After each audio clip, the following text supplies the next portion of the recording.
Magnus Carlsen is the current chess world champion and is widely considered to be one of, if not the best, chess player of all time. In fact, he's so good at chess that he's even won 125 games in a row without losing a single time. So what happens when a new contender steps up to the plate and gives Magnus Carlsen a run for his money? Judith Polgar is a Hungarian chess grandmaster who is widely regarded as the best female chess player of all time. In 1991, at the age of 15 years and 4 months, Polgar became the youngest grandmaster in history, breaking the record previously held by former world champion Bobby Fischer. While people debate whether Garry Kasparov or Magnus Carlsen is the greatest player of all time, Polgar is unquestionably the best woman to ever play the game. She's the only woman to have crossed the 2700 rating threshold that many consider as the Super GM distinction. And from the time she was 12, she was the top-ranked female player in the world for more than 26 years, all the way up to her retirement in 2014. So when she comes out of retirement for a showdown against the world chess champion Magnus Carlsen, it becomes clear that he has underestimated his opponent. This is a 3-minute blitz match,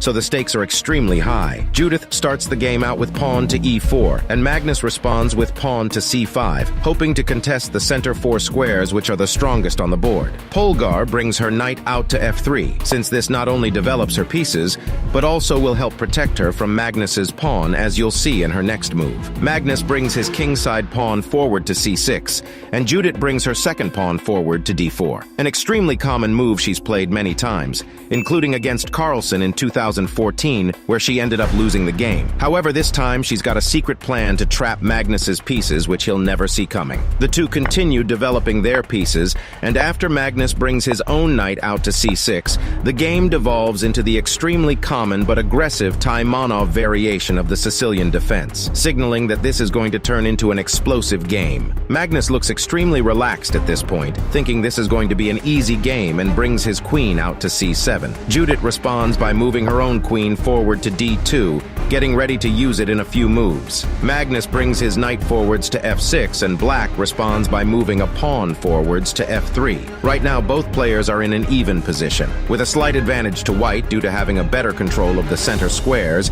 and also a better pawn structure, as the pawns on e4, f3, and g2 are all working together to defend each other. Magnus activates his bishop, moving it to e7, and Polgar castles, leaving her king in an extremely protected position. Both players move a pawn forward, and then the first exchange of minor pieces happens on d4, with Magnus choosing to exchange knights. This trade slightly favors Magnus since the white knight was in a better position, but only by a small margin. Magnus moves his light-squared bishop forward to b7, looking to launch an attack on the middle of the board, threatening the pawn on e4 with 2 separate pieces. Polgar pushes a pawn forwards, threatening Magnus's knight and forcing him to take the pawn on g4, which will result in the world champion having an extremely weak knight, as you're about to see. White moves rook to g1, an extremely good move, pushing the knight back even further and putting it on the edge of the board. You may have heard the expression, "Knights on the rim are grim." This is because once a knight is pushed to the edge of the board, the moves it can make are extremely limited, and this knight sitting on h6 is basically out of the game. Magnus even acknowledges the move in between moves. Yeah, it's a really bad knight. Little did everyone know, this was the beginning of the end for the world champion. Polgar takes 2 moves to get her light-squared bishop into the center of the board,